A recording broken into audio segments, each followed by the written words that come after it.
Okay. Can y'all hear me?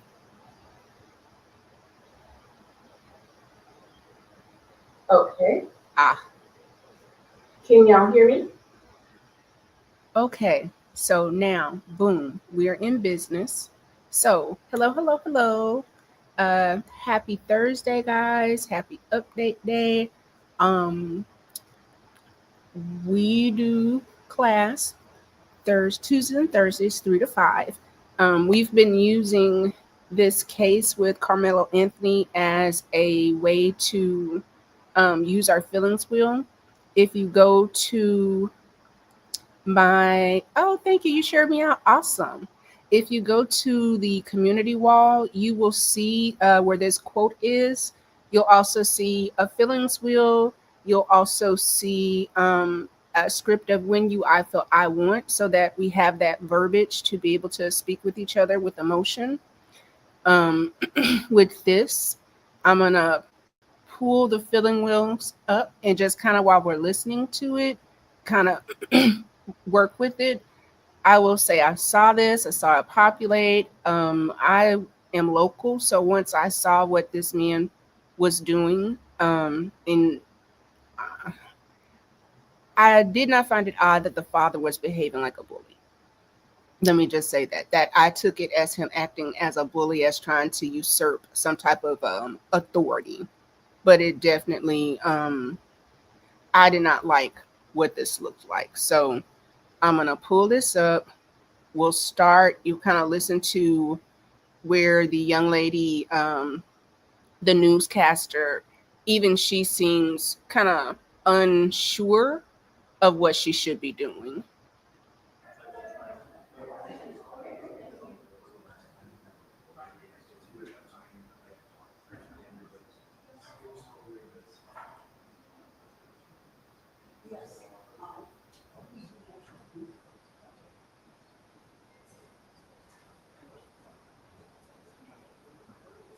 We can see it's 34 minutes since the camera started. Now, we do want to update you on some new information we just received from the newsroom. Obviously, this press conference is supposed to start at 11. It's a little delayed. We have heard that the reason for this delay is that the father of Austin Metcalf, child who was killed in this case, has arrived to the press conference. We've confirmed that he has arrived to the Next Gen offices in Dallas, and that is the reason for this delay. We have actually heard from Metcalf's father in this case, and in between, mourning the loss of his son, he's been very vocal about the way that this case has been talked about.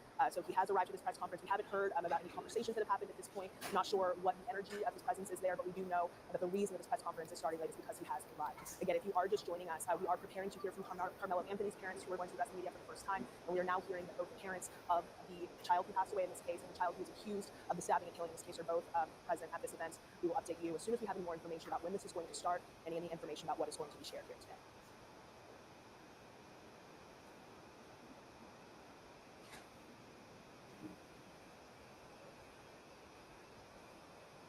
So we can see that it's kind of trying to, let's see, let's hop a bit forward. To get more information on whether or not this is a violation of a court order. Obviously, earlier this week there was a bond hearing. Today, we're expected to hear from perhaps both of his parents, who are going to address the media and actually make a public comment for the first time in this incident.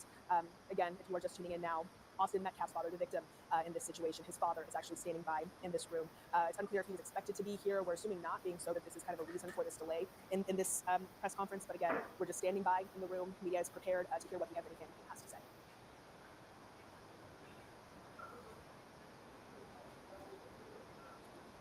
And we do have some new information that just came into our newsroom just a few seconds ago. Apparently, Mr. Metcalf, Austin Metcalf's father, who we just pointed out is in this room, has actually been asked to leave the press conference. This is a press conference where Carmelo Anthony's parents are expected to speak. Apparently, Metcalf's father has been asked to leave. As you can see, or saw a few seconds ago, he is still standing in the room. So apparently, we're being told that Dallas police have been called to this location after Metcalf's father has refused to leave. We're standing by and waiting to see what comes of this. But if you are just tuning in, Austin Metcalf's father, the victim in the stabbing at the Frisco track meet a couple of weeks ago, was in the room, standing by with everyone else as Carmelo Anthony's parents are See, expected to speak. it's this for me. Like, why didn't you leave?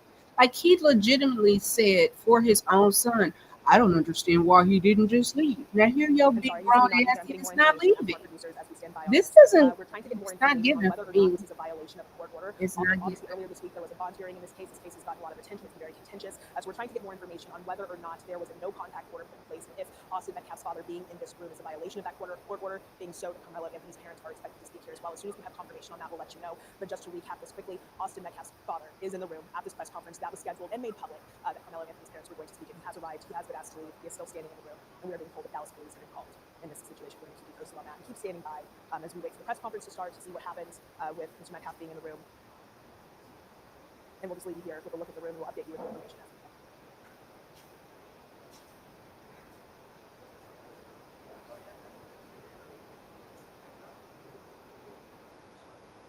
Let me come here and let me see if I can take it forward.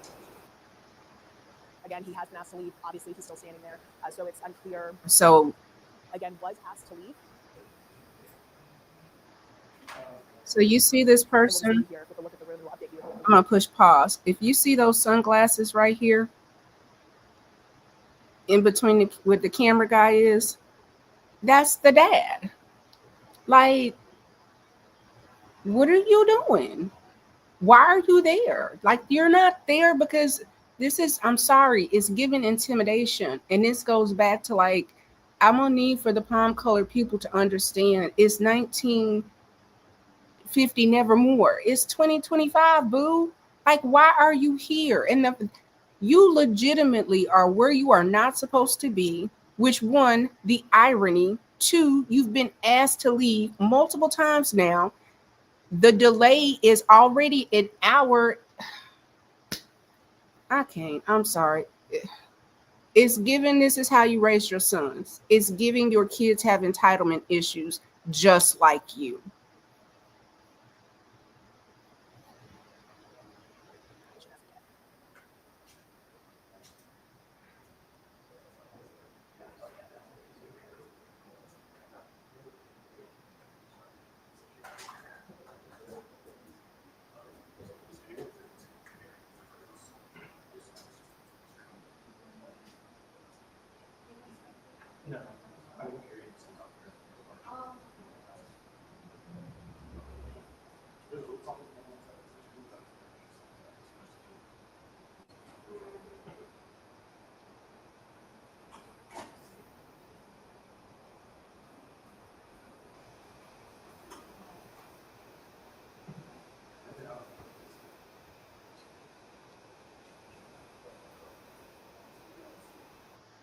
I'll bring it up. Press conference while he is So that's an so we are just standing by. It seems to be a bit of a stalemate at this time. Again, he has been asked to leave. Obviously, he's still standing there, so it's unclear what the resolution is going to happen with that. As Dallas police have been called Anthony at about 11 o'clock. like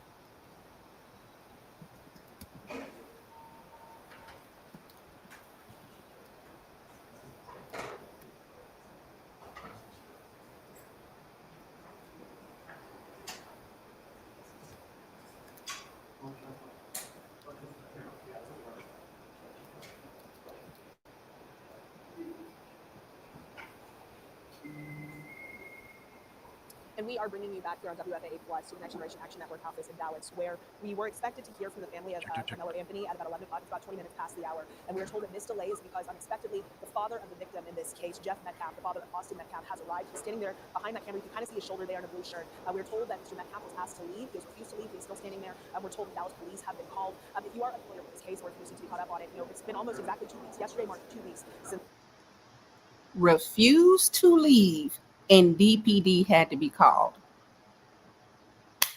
This is why when I saw this, when it finally started to roll, I was just like, let me do a live reaction to this because I'm going to pull up the feelings wheel and I'm going to work this wheel. I'm going to drop the link here in a second. So I know, Young, if you want to come up, we can just kind of chop it up. But this for me is all I needed to see. The father's behavior is demonstrating those boys have entitlement issues. And because of how he's presenting the fact that we've now seen a news reporter multiple times on live TV say, we know he's been asked to leave. He wasn't supposed to be here. We know he's been asked to leave. Then they had to call the police. Just the level of, I'm gonna do what I want to do because you niggas can't. That's what this is giving. It's giving. Tell me you're a racist. Tell me you believe that. It's giving KKK. Tell me you believe that you have power in this situation because of your whiteness, and you don't, and you really don't know how to respond to this. Like I want to be sympathetic to him as a father. I do, but this is not. It's like you raised a bully because you're a bully. But let's keep going. Let me breathe. I'm looking at the clock. It's 3:20. It's 5 o'clock somewhere because yo. Mm. One student was accused of stabbing and killing another student, both Frisco ISD students, at a track meet. The student who passed away was Austin Metcalf, and the student who was accused of killing him was Kamelo Anthony. This case has garnered so much attention, has sparked so much speculation on social media about what started it. You can get a better look on your camera there. These are photos of Jeff Metcalf, who is standing in the room there. But this is a case that has gotten so much attention. And so for the first time today, we were expecting to hear from the parents of the teenager who was accused of killing Austin Metcalf. And what you're looking at on your screen right now is Jeff Metcalf. He is the father of Austin Metcalf. He arrived to this press conference today. He was not expected to be at this press conference. These are photos that were taken by my colleague, Jordan Puneker. And you can see he's standing there. He has sunglasses on. We've seen at least one person go up and try to speak with him. He doesn't really seem to be interacting. These are still photos. But when we were watching the video, he didn't really seem to be interacting with anyone. He's kind of standing in the back of the room, just waiting. Again, was asked to leave, still standing in the room. So we are waiting on an update on what's going to happen.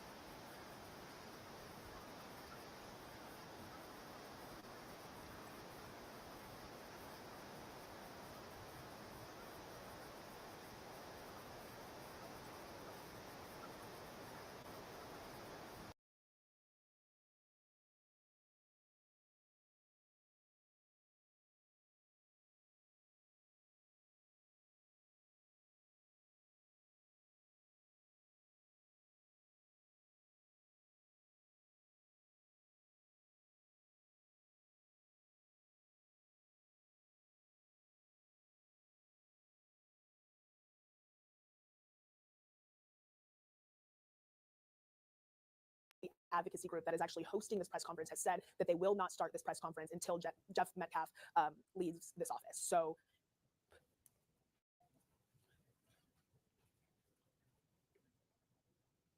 and I'm just getting more and more information about this from our crew that's at the scene here. We're being told that there are no uniformed officers who are on the property at this time. Next Generation Action Network says they have plainclothes officers there. The Dallas police have been called to come here because Jeff Metcalf, the father of Austin Metcalf, has arrived here, and the advocacy group that is, really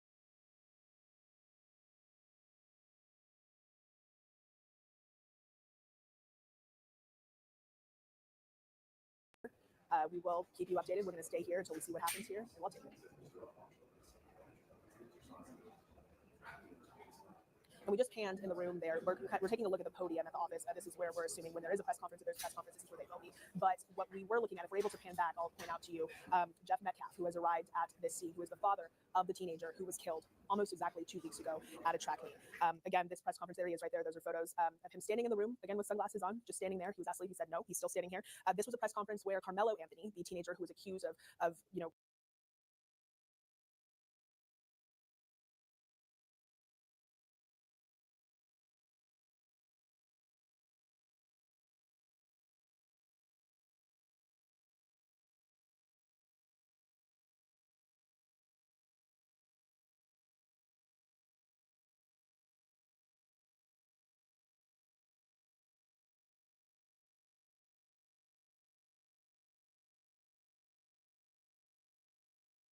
committing this offense, his parents were going to address the media for the very first time. And the Next Generation Action Network said that the purpose of this press conference was for them to tell their truth. They feel that there has been misinformation in this case. They feel that there have been what was called a wave of falsehoods in this case. So the purpose of this morning's press conference was for them to essentially set the record straight from their point of view. It seems as if they were not expecting for Mr. Metcalf to be here. They said they are not going to speak until he leaves. Now, what we haven't seen is really any confrontation, really any interaction from Mr. Metcalf since he's arrived here. It's unclear if they've made contact, if they've spoken or anything like that. The only thing we know at this point is that there seems to be a stalemate here with the family saying that they're not not going to speak until he leaves, him being asked to leave and choosing not to. So we're going to keep our shot up in this room so you can kind of keep an eye on what's going on. And as soon as we have more information about what comes next, we'll let you know.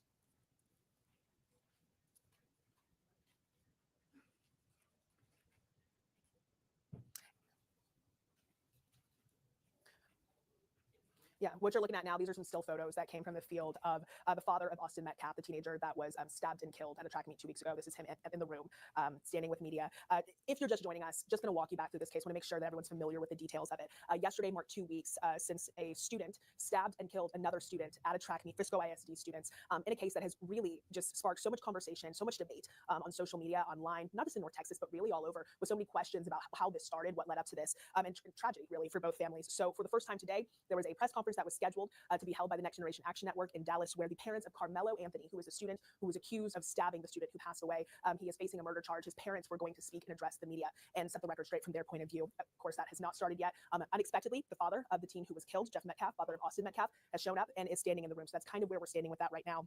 Just want to walk you through some updates in this case as we're waiting on. Sorry, I'm getting more updates from our producer now. So we're standing by. Jobin Penniker is actually in the room here. He's the one who was sending these photos. He's been covering this case, and he's actually at the Next Gen office with this. So we're standing by for a live update from him inside of the room. But if you are just joining us, we are trying to hear from Kamelo Anthony.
According to Next Generation, they are not going to have both families here in the same location at the same time. They said there's a court order that says that.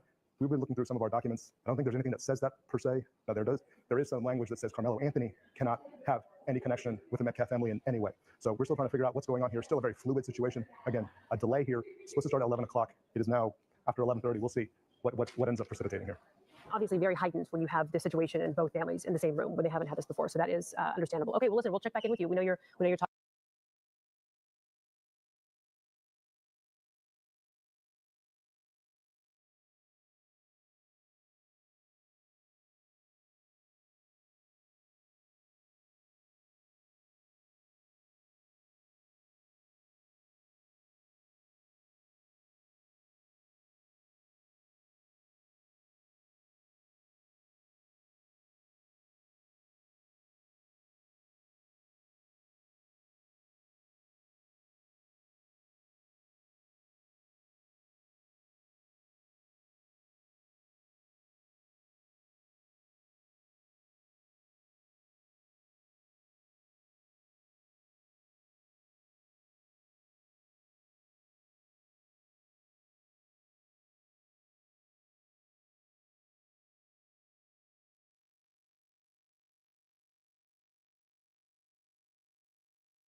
Talking to people, and we'll get to the bottom of it. Thank you so much, Jobin. Okay, so you don't miss any. You just heard from Jobin Puneker, who is actually live at the Next Gen Action Network office in Dallas. And if you're curious at all about how Jeff Metcalf was able to get in there, just if you've never been there, that is, they actually have an office in a co-working space. So there are other offices in that building as well. So that's probably how he was able to easily get into there. And again, the Anthony family says they're not going to speak while he's there. Next Generation says they don't want both families in the same place. Now, earlier this week on Monday, there was a bond hearing held, and that's where a judge actually lowered Anthony's bond from $1 million to $250,000. We actually went to some in-depth conversation in a special that we produced just on this issue to help walk you through this with some of our reporters who have actually been covering this extensively. And I want to give you a look at that while we wait for an update in this situation.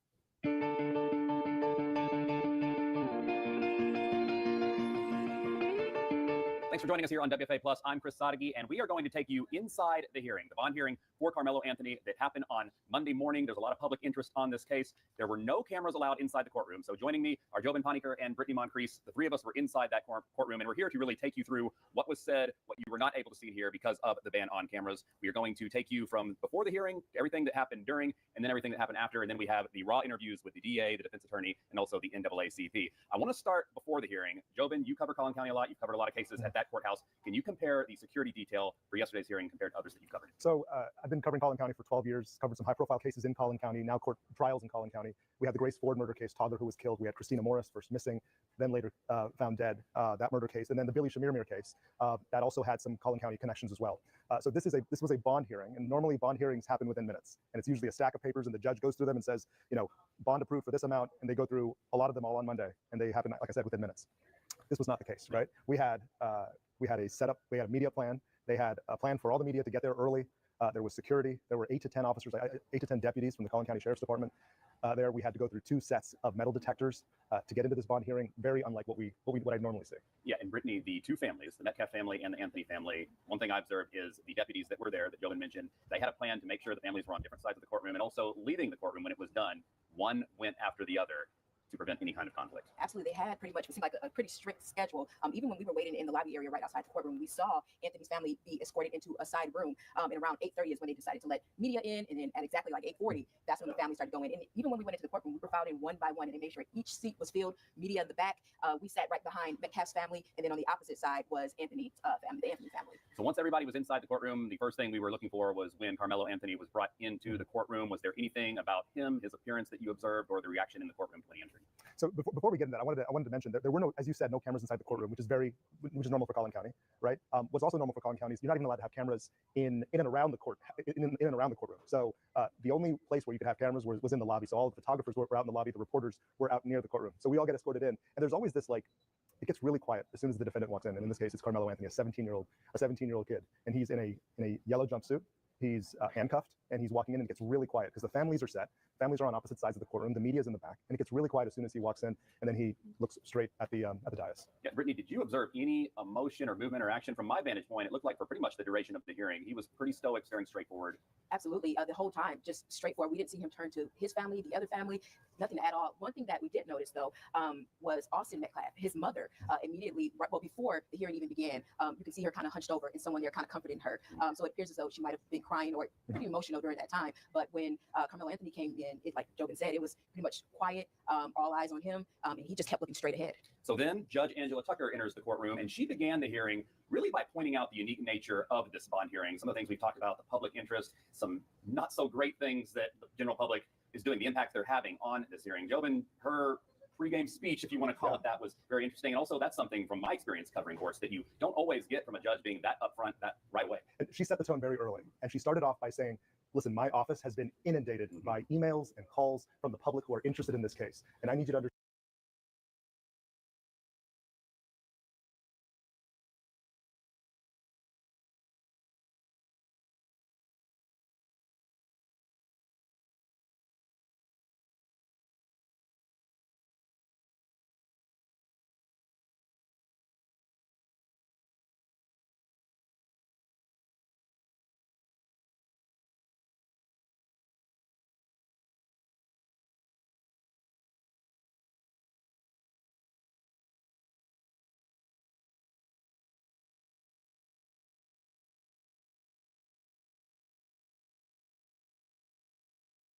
Understand that I don't have any personal connections with anybody involved in this case. And she also made sure to mention, which is something that's smart that a lot of judges do.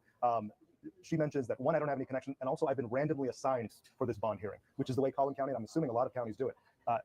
Judge Angela Tucker, who has been there for close to, I think, 14, she's been there since 2012 in the 199. Okay, so she's very seasoned. She knows what she's doing. She says, I was randomly assigned this bond hearing. It's very likely when they go through the cycle of judges, it's the administrative judge of Collin County who decides who the next judge is to take on the next matter. It's very likely she may not get the trial if it goes to trial or any of the pretrial stuff that happens. So she made it very upfront that I was randomly assigned this bond hearing. And part of that transparency, I don't know if it was what you're about to mention, Brittany, but she made clear that the Metcalf family divorce proceedings, Yes. she was very upfront about that she did not know the Metcalfs at the time, didn't even know that this was going to be her case. I think she said just last week she learned. Yes. So she got it all out there on the table because she does want to head off any ideas of conspiracy or anything that the public might read into it as being any kind of conflict. Absolutely. She said she just learned that she was assigned to the case last Monday. And as Jobin said, she went through the whole process of how judges are assigned to the cases. And as you mentioned, she talked about the Metcalf's family, the divorce that Austin Metcalf's family went through back in 2016. And she mentioned how she had no direct connection with that hearing, with that proceeding, and how it was actually handled in auxiliary court. So she laid it all out, no conflicts of interest. And even when it was time to talk about those who might be coming to the stand or speaking, she went through those, she looked through those names. To approach and get started in a few minutes. Testing 1 2 3. Testing 1 2 3.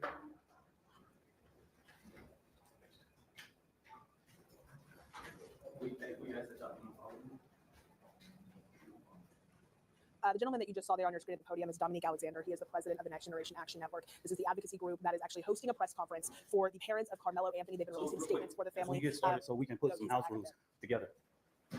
If we can swing over here and swing across the wall, we have security that are here in the building. We have a blended of Dallas Police Department and security for the Next Generation Action Network. Let me make this very clear because I say this unapologetically. The Next Generation Action Network has never played with the safety and security of anything. We don't play those type of games, all right? We like to, whenever we're doing a protest or anything, everybody in the media know we don't play when it comes to safety and security. So we're gonna ask one time for it and ask you to slide over just one time. We're not gonna ask anybody something twice, okay? I will make sure that the safety of this family is ensured. It won't happen on my watch. I just want you to know so that you can quote it. If we have to ask more than once, just know that's coming at the direction of me. You can quote me on that, all right?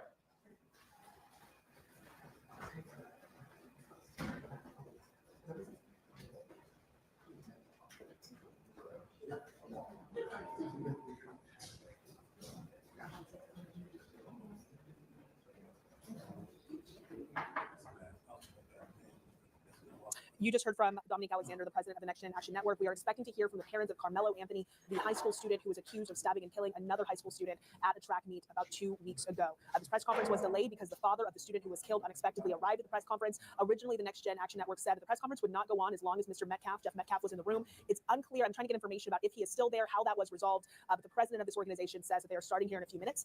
If you did hear what he just said, if you didn't, we'll recap you quickly. Alexander was very clear and did not mince words about security at this event. He said that there are DPD officers as well as private security in the premises. They are here.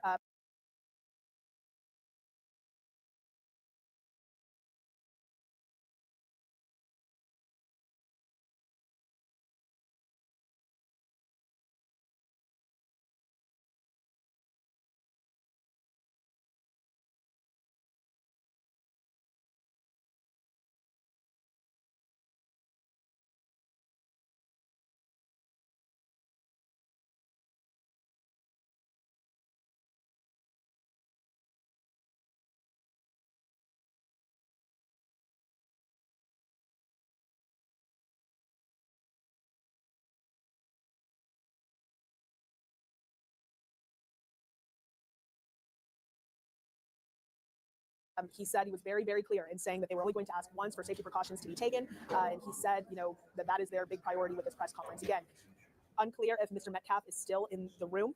If you are just joining us, this is a case that has created so much speculation over the past 2 weeks. You have one family whose child was accused of murder for stabbing another student, and another family who is mourning the loss of their son. And today we are expected to hear from the parents of the child who has been accused to get their side of the story. The group that's advocating for them says that they want to set the record straight. We're getting an update now on whether or not Mr. Metcalf is still in the room. So we just learned that Mr. Metcalf, Jeff Metcalf, the father of Austin Metcalf, the teen who was killed, has left the premises. I mentioned to you a few moments ago, the Next Gen Action Network's office is actually inside of a co-working space. The owner of that co-working space asked Mr. Metcalf to leave, saying that he was trespassing, and we are told that Mr. Metcalf has left. Dominique Alexander, the president of the organization, hosting this press conference as they are expected to start in a few minutes. No word yet on any interaction that happened between Metcalf and the Anthony family, between Next Generation Action Network. We are told that a representative did ask him to leave initially, and he said no. But we are again being told that the owner of this space said that he was trespassing and asked him to leave. So we're seeing different people come up to the podium, check audio levels. That is standard for a press conference like this. We were told by the group hosting this that it will start in a few minutes. And we, again, are expecting to hear for the first time addressing the media, the Anthony family, to get their perspective, their thoughts, setting the record straight, addressing what they call falsehoods.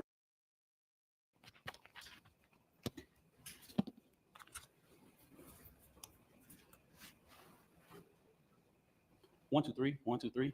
Testing, testing, testing. We all good? We all good? Okay. All right.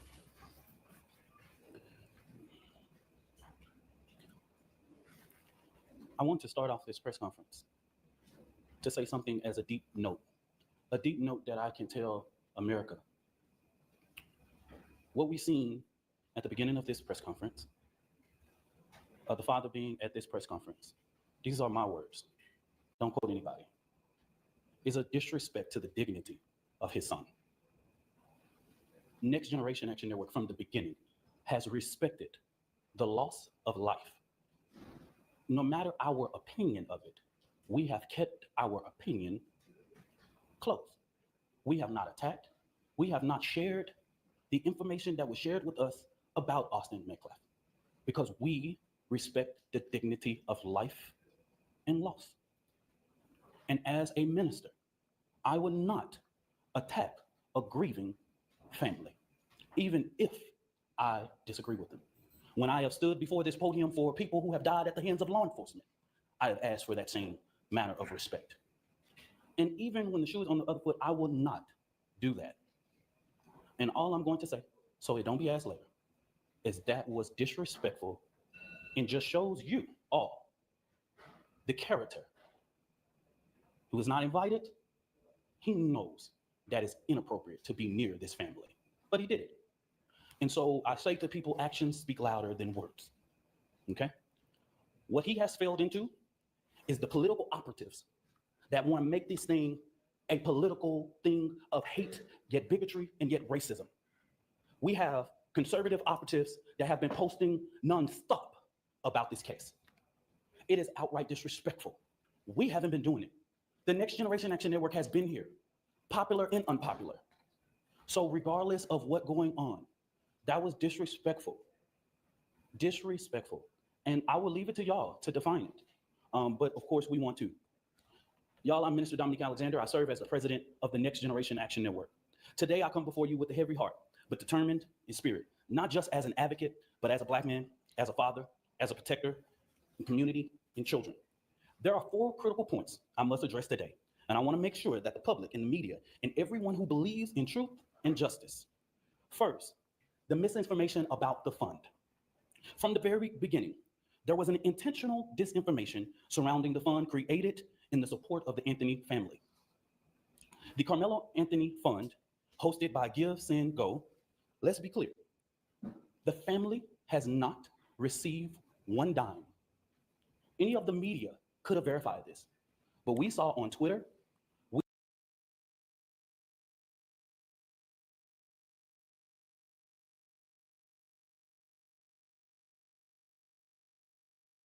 we saw on Facebook and so many different things of the false lavish life of this family. $800,000 home, purchase Escalade, and private security. Let me make this very clear. The Next Generation Action Network has always had its security detail. Many of you that know us in the Dallas and Fort Worth media know that we have our own security detail. One of the individuals that escorted Kamelo Anthony out of jail is here present with us now. They are a part of the Next Generation Action Network security team. The family hasn't hired any private contractors or whatever, or splurged or whatever. But if they have the audacity to spend money for their safety and security, that's their prerogative. The family has not withdrawn, and just until recently, just yesterday, they were officially notified by Give, Send, Go that they could start the withdrawal process. But if anybody know about this process, they know that that takes about 2 to 3 days to withdraw from that and actually hit any account. But this blatant propaganda wasn't just about It wasn't just about the fund. It was to discourage the public from giving to the fund. That's what this was about. Because just like TMZ was able to call, give, send, go, everybody in the media, in these news outlets that I've never heard before, could have did the same thing. When I first called Give, Send, Go, they gave me every information that I needed. Okay? So that's what I'm going to say on regards to that. Let me make this very clear. This family never authorized a single fund on the GoFundMe platform. All of the funds that were raised on the GoFundMe were all fraud.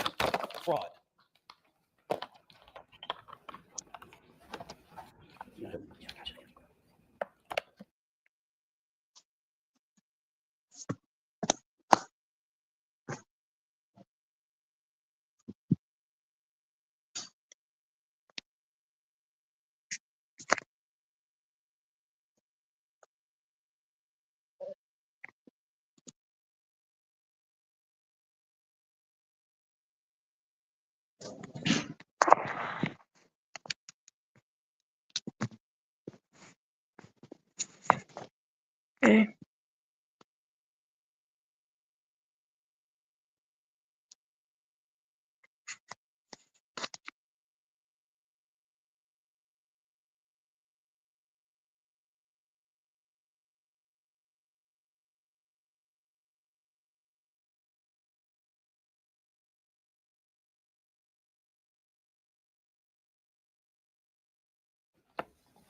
All of the funds that was raised on that platform were fraud, okay?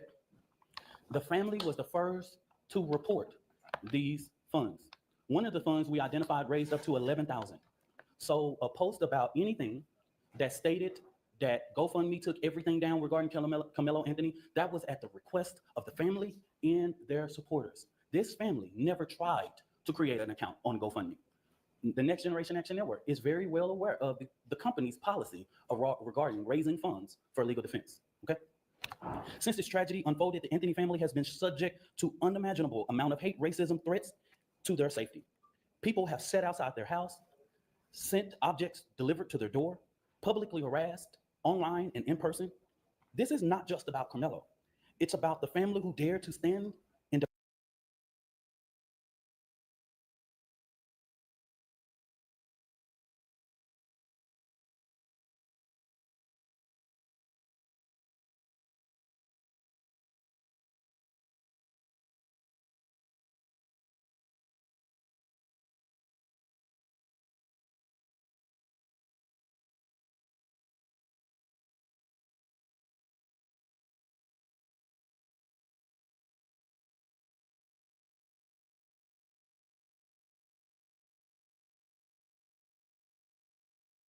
demand justice and in return and receive ugliness that racism in this country still breeds. But let me say this loud and clear. We are not scared. We are not moving. We will not be silent. What I've always said as the president of the Next Generation Action Network, we will never ask the oppressor for permission to liberate our people. We will not ask for permission to stand up for the rights of our children. The Next Generation Action Network has stood on both sides of the fence in ensuring that justice is served. Now getting to the information that the Next Generation Action Network wanted to share with the public today. And I will go ahead and pass it over to the mother once I make this statement, okay? All right, there's two more final. For the last week and a half, the Next Generation Action Network has engaged in communications with Frisco ISD to ensure that Kamelo Anthony's due process is not violated. We know that in the state of Texas, there are things that are discretionary things and decisions by the leadership of Frisco ISD, right? There are clear guidance in the state and education code regarding expulsion of a student. We have asked several times, we didn't just rush, we have had these conversations over the last several days, and we have stated that it is just outright wrong to get involved in this. Kamelo Anthony doesn't have to walk.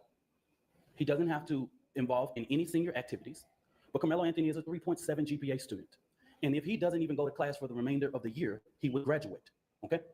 We've asked that Frisco do not make a decision in this situation, but Frisco ISD has notified of their intent to expel Kamelo Anthony from school 1 month before his high school graduation. That just shows me that Frisco ISD is trying to push off the blame. And what I have not heard the media say, as many media outlets have asked us what went on, I'm trying to find how many of y'all have asked the superintendent or one single board or trustee, why didn't you cancel or postpone? With weather in that magnitude, you couldn't have a track meet in rain or thunderstorm or clouds. Y'all are the media. Ask your journalists, your weather journalists, how the weather was that day and that time. Y'all do that research. Because as a person who is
the administrator of your children, you are responsible for the safety of the children. And so it seems as if Frisco ISD is trying to push this off by making this decision that they do not have to. So the Next Generation Action Network, outside of the legal process, will be going through different avenues regarding to ensure that we fight for the rights of Kamelo Anthony, okay? So in the next coming days, we will be announcing to the public, we will do direct action outside of Frisco ISD administration office because this is outright wrong. You are getting involved in a process that even the legal process has asked us to respect. And we're asking you to do that same thing. You do not have to get involved in this situation. But it seems that even with us going and meeting or having conversations, they have made their mind up. And we want to make sure that the record, that we talk truth to power in regards. I wanted to lay this out to ensure, because of the sensitivity of this case, there are so many moving factors that I have to explain so that this family does not have to explain. Let me say this about the 4th, and let me repeat this so that you guys can go to the Frisco Police Department. The reason why the family or me or anybody with direct knowledge of this cannot talk about the particulars of what happened in that tent, I know you know this is all law, is because if anybody tell you there was an adult near or inside or whatever, this current investigation knows nothing about that. Everybody involved at this point of our knowledge are minors. In the state of Texas, you know we cannot release or talk about minors. So stop asking us the question. Stop. It's no. We can't even do it if we wanted to. Okay? We can't talk about it. So don't ask. There is a court of law that will express everything, will lay out everything. We can't talk about it if we wanted to. Okay? So make it clear. Go back, confirm with Frisco Police Department. Go back, confirm with the district attorney. Even in the bond hearing, you didn't see a single thing said about people that was indirect. They're minors. Okay? So stop. The social media, stop. I haven't saw not one person single-handedly did this right in the public. They're minors, y'all. Just stop. We can't. Don't send another inquiry to NGAN inbox, do this, all of that. That's the reason why we felt like it was important to do this press conference today. We can't talk about it. So if you ask me, I'm just going to look at you, okay? So I'm telling the world, everybody know the state law. I'm not creating it. We can't talk about it. This family can't talk about it. I can't talk about it. Nobody, unless you want to be sued. You release one of those 16-year-olds or 15-year-olds and 17-year-olds name, the law of this land tells you what was going to happen to you, okay? So don't ask that question. Finally, in regards to this judge, I do not know Judge Angela Tucker. I've never met her, never known her, never been nowhere near her court. Don't know anything about her until we were notified that she was going to hear the writ. But the ugly attacks on her, just shows Black America that no matter what you pick in the ballot box, and that is your constitutional right, it's people out here reminding us of the Black struggle in America. This woman is a registered Republican, has been for years. She put herself through school, she raised her family, she did everything. I'm a registered Democrat, proud. I'm the chair of the Dallas County Democrat Resolutions Committee. I don't know that woman. And to call her leftist is just downright. The bond that was given is according to law and consistency with practice. If Aaron Dean can get a $300,000 bond when he killed a Tatiana Jefferson, Kamelo Anthony can get a $250,000. If Amber Geiger can get a $200,000 bond when she kills Botham Judge in his own home, he can get a $250,000. If Roy Oliver can get a $250,000 bond after he kills Jordan Edwards, all white officers, why couldn't Kamelo Anthony be entitled, a child with no background, no criminal background, no endangerment to the community, none whatsoever, be placed on a ELM and brought home? Please help me understand. Make this make sense. It's consistency, it's consistent with practice. After this, y'all, so that we'll know, this will be our final press conference until this trial. We will not speak to the media again after this, okay? Don't ask for comment, question, or whatever it is. The actions that the Next Generation Action Network take on Frisco ISD will be separate from the legal process because we want to make sure that Kamelo Anthony's due process, this is going to be a jury case. And then let me make this very clear. This is a case that has not even been indicted. So under the guise of Texas law, it's not even really proceeding to a trial yet because it has not even went through a grand jury to be indicted. We don't know if a grand jury will indict or not. We don't know. That's in the district attorney's hands, okay? And their legal team is preparing a packet for those things, and we will not be talking about the legal process regarding this case, okay? So after today, I just want the media to know, and I want the public to know, I don't care what you say about me. I've been in this thing for 11 years. I am tried, tested, and proven. I'm gonna just say, I'm from Oak Cliff. Worser things have been said about me, baby. You ain't got to inbox me. You ain't got to tell me.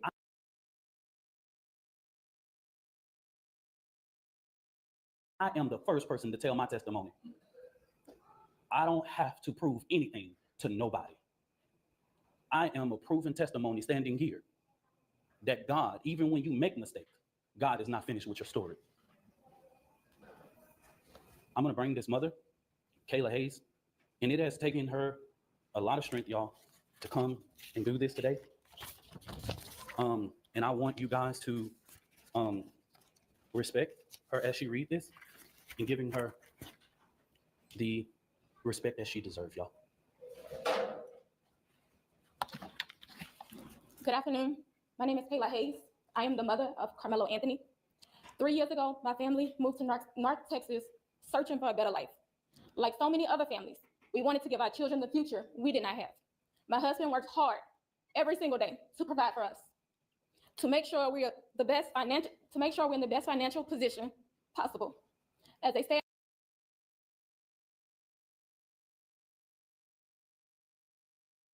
mom, I made it my life's mission to ensure our children are loved, nurtured, and supported every step of the way. In wake of this tragic incident, our family has been under attack. Whatever you think what happened between Kamelo and the Metcalf boys, my 3 younger children, my husband, and I didn't do anything to deserve to be threatened, harassed, and lied about.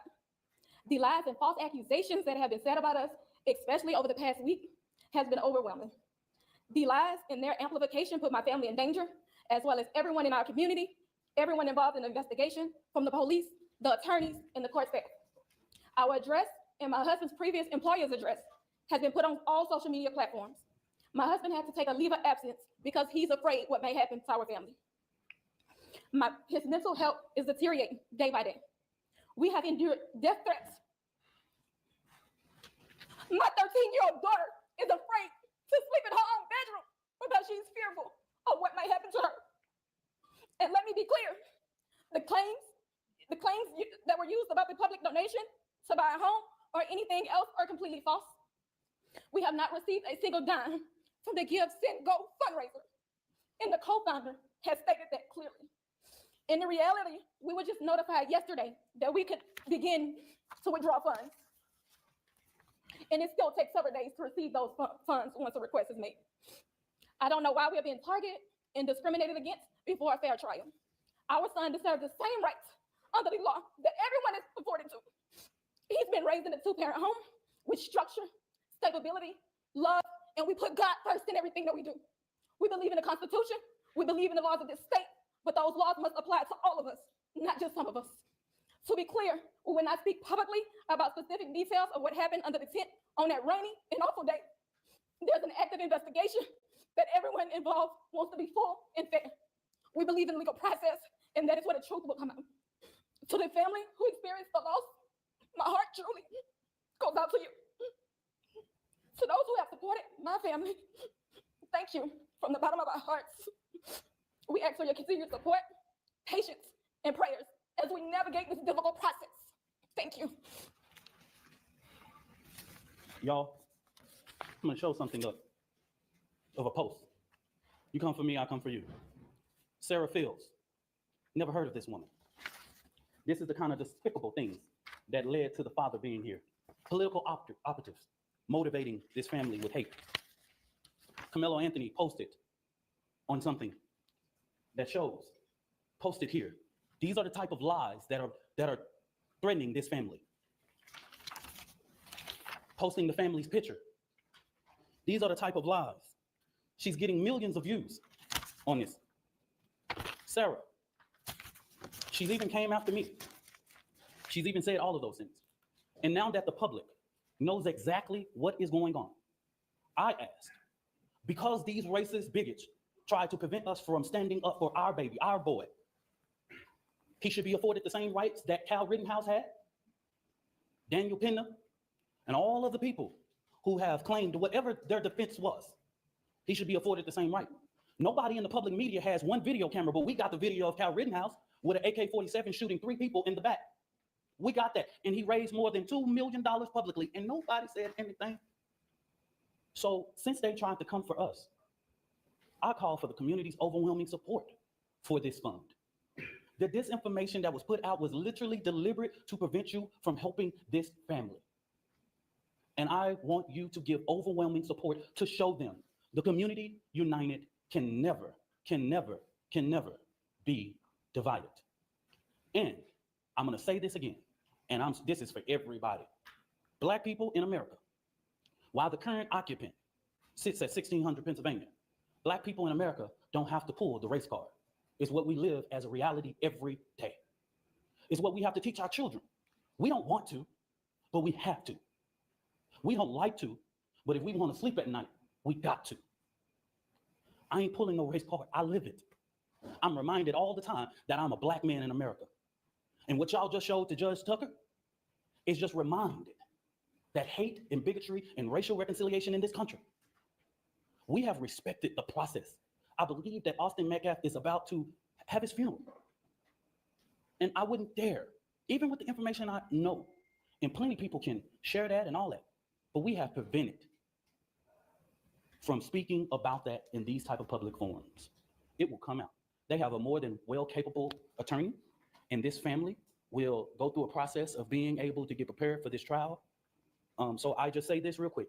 This is our final time speaking to public and holding a press conference regarding this particular case.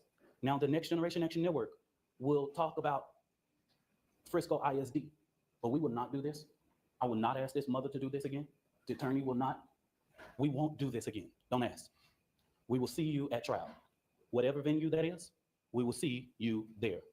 I stand 10 toes down supporting this family. And I want to thank all of the community leaders and people that I have seen that have came here today, bishops and pastors and clergy, community leaders with respectability in this community. I see them today, and I want to thank them for their presence because this family needs strength right now. Thank you, and God bless you.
niggas out here frolicking.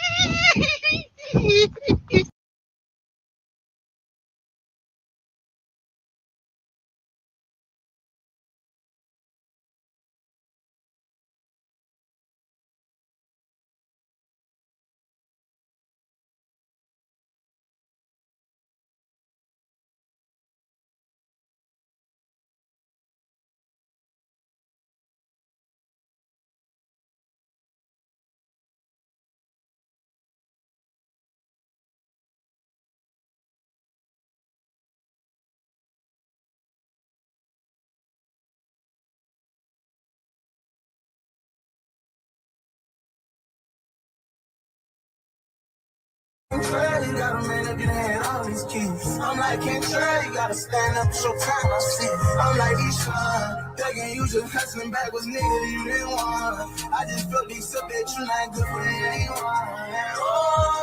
Oh, begging you just hustling back was nigga you didn't want. I just felt these up that you not good for anyone. Oh,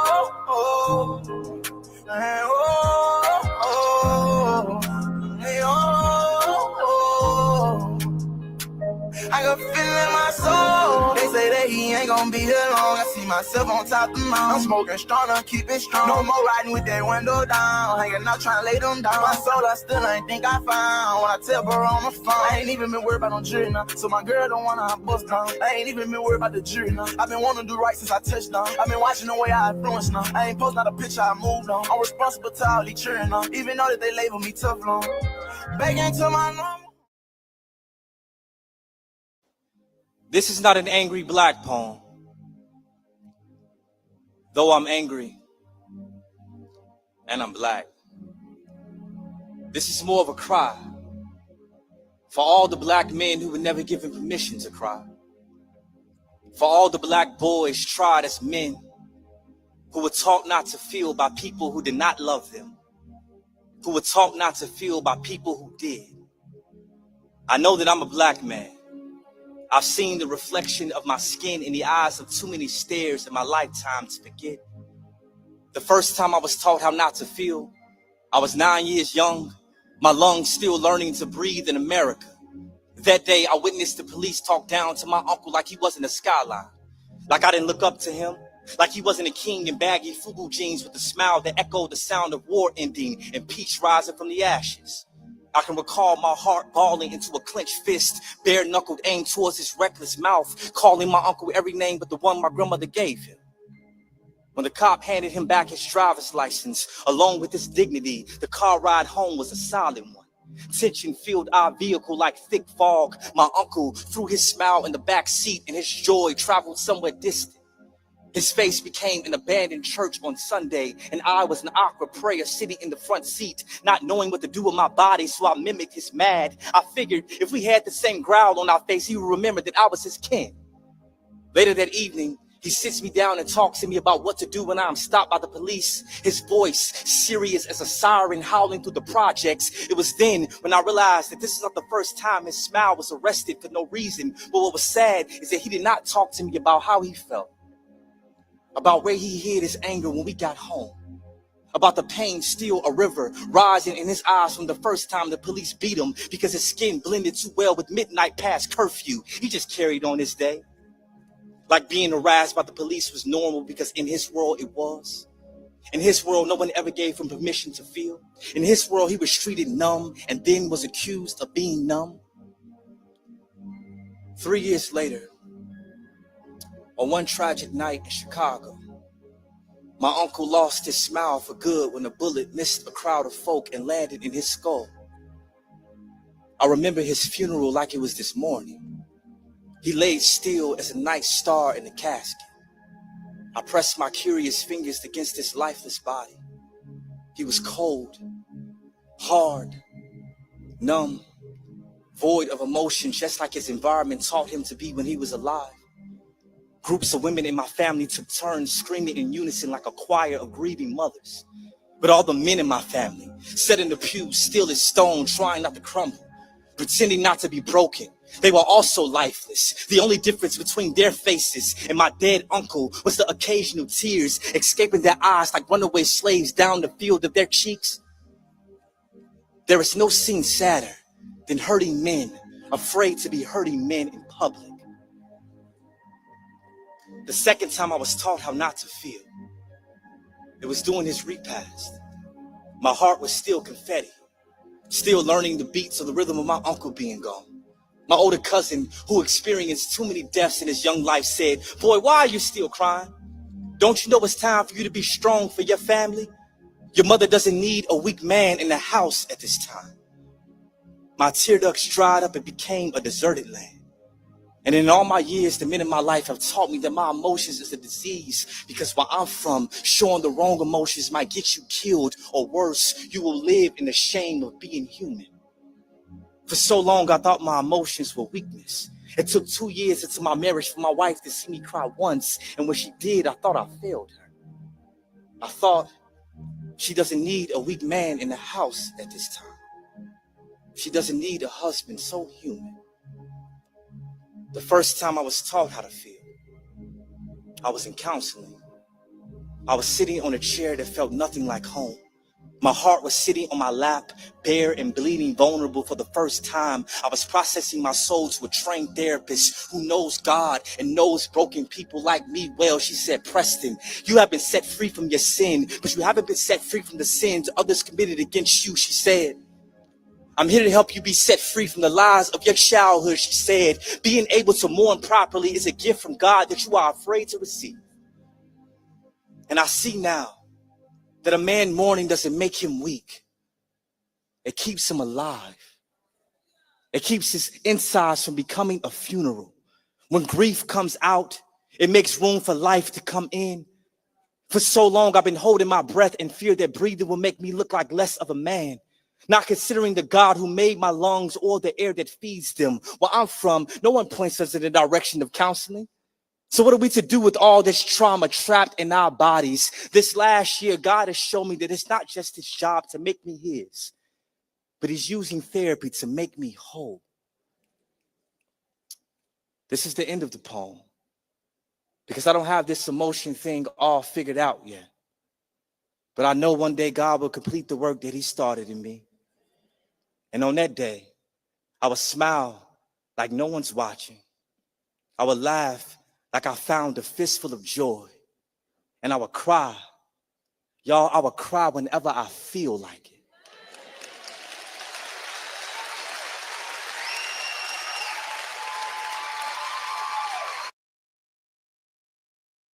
You started noticing the change in his face. Mm-hmm. When you started to realize that you're a black man and so many things that you got to face, Mm-hmm. your whole demeanor changes anyway. Mm. Because you feel like you always got a target on your back. Mm-hmm. Mm-hmm. You internalize all of this stuff and the things that we're taught of how to be a man. I had men in my life growing up, and only emotions that we able to really express is happiness and anger. Right. Or rage. Because we have a lot of that. Right. Yes, she does. You've been telling me all of my life, boys don't cry. You don't have any emotions. Only thing you can show is anger and happiness. That's the only thing I can put out. Because how could you be honest? I'm not giving the words. Right. Oh. I don't have the tools to be able to effectively communicate how I feel. Oh, right. That's deep. Also, being scared to tap into those emotions. Yeah. Because once you tap into them, you don't know what it's going to look like. Does this sound? You start noticing the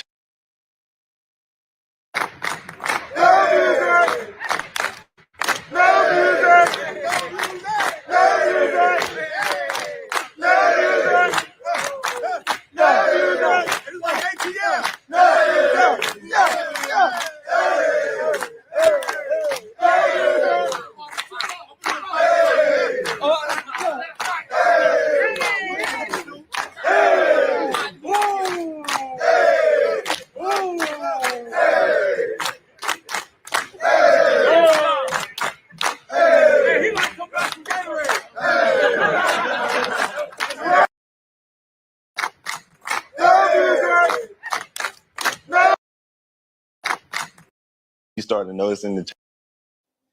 This is not an angry black poem.